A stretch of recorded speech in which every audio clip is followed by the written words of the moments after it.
नमस्कार, आपके साथ मैं हूं दीपिका शर्मा और अश्विनी मेरे साथ है। बात करेंगे आज ऐसे केस की जहां पर पुलिस ने खुलासा किया है इस पूरे मर्डर केस का।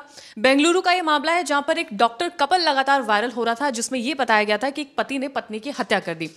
वजह ये सामने आई है कि ये जो पति है वो दूसरी महिलाओं के साथ भी इन्वॉल्व था, बल्कि कोई एक नहीं कई सारी ऐसी महिलाएं थी जिनके साथ इन्वॉल्व था। लेकिन हमेशा की तरह पत्नी को इस बारे में कुछ भी नहीं पता था। शादी भी हो जाती है, लेकिन बाद में जब चीजें सामने आती हैं तब तक पत्नी बचती ही नहीं है, क्योंकि पति उसको ओवरडोज दे देता है, जिसकी वजह से उसकी मौत हो जाती है। लेकिन रिलेशनशिप को लेकर हमारे देश में जो लगातार हम देखते जा रहे हैं वो काफी ज्यादा भयावह हो चुका है, क्योंकि अब लोग रिलेशनशिप पर भरोसा ना करते, उसको खत्म करने का ज्यादा सोचते हैं। यानी कि एक पल ऐसा आता है कि आप या तो डाइवोर्स ले लेते हैं, आप अलग अलग हो जाते हैं। लेकिन यहां पर अब ये हो रहा है कि अगर आपको अपनी पत्नी को या पति को, गर्लफ्रेंड बॉयफ्रेंड को रास्ते से हटाना है तो आप उसकी हत्या कर देंगे। अब इस पूरे मामले में जो खुलासा हुआ है वो ये हुआ है कि इस पति ने अपनी पत्नी को तो मारा ही, साथ में ये जो उसके फोन कॉल्स हैं उससे ये पता चला है कि उसने अपनी गर्लफ्रेंड को ये मैसेज भी किया था कि मैंने तुम्हारे लिए अपनी पत्नी को मार डाला है। सोचिए इस कदर ये रिलेशनशिप ऐसी हो चुकी है जहां पर एक शख्स अगर अपनी पत्नी का कत्ल भी कर रहा है तो उसे किसी बात का गिल्ट नहीं है। पहली बात तो मैं यहाँ दो तीन चीज़ों का जिक्र करना चाहूँगी कि जैसे रिलेशनशिप का टाइप अगर आप देखें तो आजकल मुझे नहीं पता कि कई ऐसी चीज़ें चलती है, घोस्टिंग हुआ, रिलेशनशिप हुआ, फिर आप फ्रेंड्स विद बेनिफिट्स कह लीजिए, या कई ऐसी चीज़ें हैं जिसमें एक्स्ट्रा मैरिटल का जो चलन है ना, वो कहीं ना कहीं ये सब रीज़न है कि आप ओपन रिलेशनशिप में आ जाते हैं और कहते हैं कि हम ओपन रिलेशनशिप में हैं।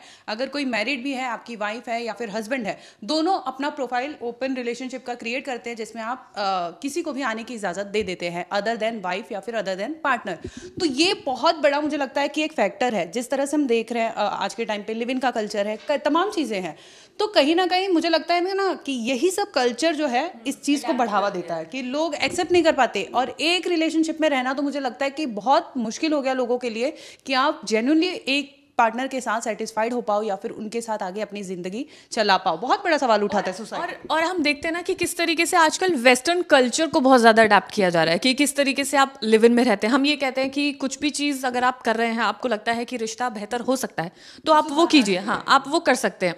लेकिन इस कदर जैसे आप ओपन रिलेशनशिप की बात करिए, बहुत बड़ा फैक्टर है। आप कई सेक्टर्स में देख सकते हैं कि जहां पर ओपन रिलेशनशिप को बढ़ावा दिया जा रहा है, तो ऐसे में आप अपने पार्टनर को धोखा दे रहे हैं। धोखा हमारे जो अब जो वेस्टर्न कल्चर अडेप्ट कर रहे हैं, यहाँ पे लोग अडेप्ट कर रहे हैं, वो काफी ज्यादा मुश्किल हो गया कि आप यकीन करें तो किस पर करें। चीटिंग की बात, जैसे आपने जिक्र किया, चीटिंग की बात है कि आप किसी भी हस्बैंड वाइफ की बात कर लूँ या फिर किसी भी गर्लफ्रेंड बॉयफ्रेंड की मैं बात कर लूँ, आप उसके साथ रिलेशनशिप में हैं, लेकिन इसके बावजूद अगर आप किसी से चिटचैट कर रहे हैं, किसी से कांटेक्ट करने की कोशिश करें और अपने पार्टनर को बिना बताए आप मिलने जाते हैं। मैंने कई ऐसे न्यूज़ भी पढ़े हैं जिसमें मैंने देखा है कि वाइफ होती है ना, इतनी घुटती रहती है कि अपने साथ चीज़ें जो होती है वो बताती है कि मेरे साथ मेरे हस्बैंड रहते हुए भी किसी से चैट करते, ये करते, और मैं बताऊँ तो बताऊँ किसे। इस लेवल की मजबूरी होती है। तो ऐसा भी हो गया है ना कि सिर्फ पत्नी ही ये फेस नहीं कर रही है, पति भी फेस कर रहे हैं। दोनों साइड से। लेकिन मैं बता रही हूँ कि मैंने दो ऐसे औरतों से मैं मिली हूँ जिनका ये कहना है कि शादीशुदा है दोनों भी, और उनका कंडीशन ये है ना कि मैं अब डिवोर्स लेना चाहती हूँ। क्यों? ग्राउंड उन्होंने बताया वो कि मेरा हस्बैंड मेरे अलावा किसी से बात करता है, और जब उसकी वाइफ उसे ट्रस्ट करती है, उस गर्लफ्रेंड को, तो उससे मिलते हैं तो वो बताती है ना कि तुम्हें क्या लगता है मेरे साथ थी है, इसके अलावा भी उसके कई लड़कियों से संबंध है। तो आप सोचिए किस लेवल का वो मेंटालिटी है उसका। मैं बिल्कुल सोच पा रही हूँ। और ये जो इसमें तमाम फैक्टर्स जो सामने निकल कर आते हैं कि आखिर लोग ऐसा क्यों कर रहे हैं, क्यों वो अपने पार्टनर के साथ लॉयल नहीं हो पा रहे हैं, क्यों वो दूसरों में खुशियां ढूंढते हैं। तो एक तरह से देखें तो एक जो वर्क लाइफ का स्ट्रेस है, क्या ये भी एक बड़ा मुद्दा हो सकता है कि आपको इतना स्ट्रेस है कि आप अपने पार्टनर से डिस्कस नहीं कर पा रहे हो, लेकिन आप किसी और से कर पा रहे हैं डिस्कस। मुझे नहीं लगता कि ये वर्क प्रेशर या फिर किसी और चीज़ों को आप ब्लेम कर दो कि ये चीज़ें हैं ना, इस वजह से मैं किसी और के साथ हूँ या फिर किसी और के साथ जा रही हूँ। लोग जस्टिफाई करते हैं अपनी इस बात को कि ये इतना वर्क प्रेशर है, इस वजह से ऐसा हो रहा है। आप सोचिए ना, इसके पहले वर्क प्रेशर नहीं था, हमारे पहले वाली जनरेशन पे नहीं था, उसके पहले वाली जनरेशन पे नहीं था। तो ये सब एक्सक्यूजेस हैं। आप अपने रिलेशनशिप को बिल्ड करिए। मुझे ऐसा लगता है कि आपको बात करनी चाहिए। अगर काउंसलिंग की जरूरत है तो काउंसलिंग लेना चाहिए, बजाय इसके कि आपके पास ऑप्शन है वैरायटी चूज करने का, तो आप वैरायटी चूज करते हो, इसके बाद अपने घर की मुर्गी साग बरोबर तो होती है, वही हाल करके आप छोड़ देते हो। और अब क्या हो रहा है ना कि हम ये भी देखते हैं कि लव मैरिज और अरेंज मैरिज में से आप क्या चूज करते हैं। जैसे अभी की जनरेशन है वो ज्यादा बिलीव करते हैं कि हम लव मैरिज करेंगे।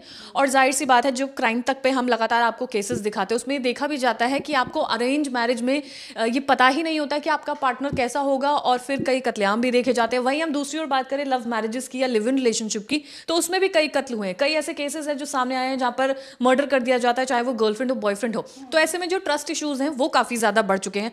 हम अगर हमारी भी बात करें पर्सनली भी, तो मुझे लगता है कि हमें भी काफी ट्रस्ट इश्यूज होंगे, क्योंकि हम लगातार ऐसी खबरें देख रहे हैं। अब इस मामले में यही हुआ। इस मामले में हुआ ये कि लड़की से उसने शादी की, उससे पहले वो किसी दूसरी लड़की के साथ इन्वॉल्व था, उसने उसको रिजेक्ट कर दिया, यानी कि लड़की ने उसका प्रपोजल रिजेक्ट कर दिया।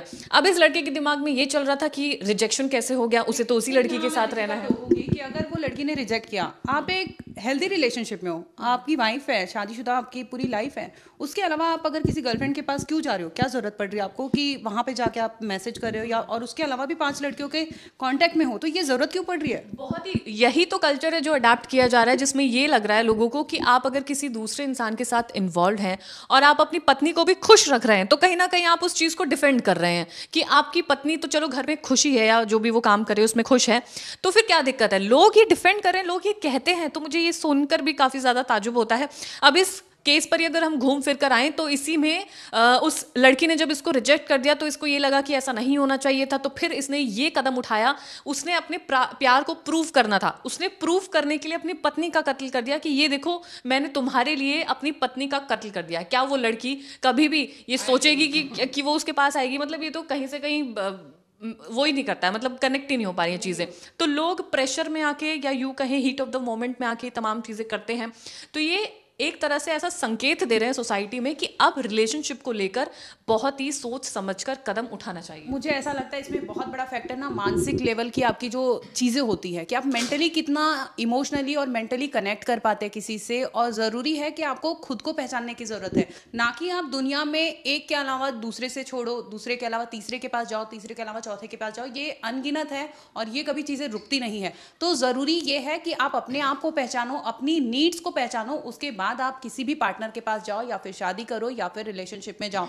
ये सब बहुत जरूरी है, क्योंकि आप अपनी ही लाइफ नहीं खराब करते, उस लड़की की, उस परिवार की पूरी जिंदगी आप तबाह कर देते हैं। अब आप सोचिए कि इस केस में जैसे हमने देखा डॉक्टर वाले केस में, आपने अपनी पत्नी को मार तो दिया और आप प्रूव कर रहे हो कि मैं ऐसा ही हूं, मैं प्यार पाना चाहता था तुम्हारा, इसलिए मैंने बीवी का कत्ल कर दिया। ये अपने आप में मेंटल लेवल उस क्रिमिनल का आप सोचिए कि उस हस्बैंड का क्या लेवल रहा होगा, और जिसके पास उसने मैसेज भेजा उसे क्या समझा होगा कि ये किस टाइप का लड़का है। और कोई लड़की क्यों आएगी आपके पास? अगर आपका नेचर ये है तो कोई भी नहीं चाहेगी कि आप आपराधिक प्रवृत्ति के इंसान हो और फिर आप इस तरह के अपराध करते हो, तो वो लड़की आपके पास इजीली अवेलेबल हो जाएगी। जरूरी है इन सब पे कि आप ध्यान रखिए चीजें क्या हो रही है आपके समाज में, आपके आसपास क्या हो रहा है। कोई रिलेशनशिप अगर आप जाते हैं उसमें, तो जरूरी ये है कि आप खुद को पहचानते हुए उस पार्टनर को पहचानने की जरूरत है, बजाय इसके कि अगर डिफरेंसेस हैं तो आप छोड़ दीजिए, दूर हो जाइए। लेकिन किसी भी रूप में मुझे नहीं लगता कि कत्ल को अंजाम देना या फिर किसी की जिंदगी लेना ये उचित है।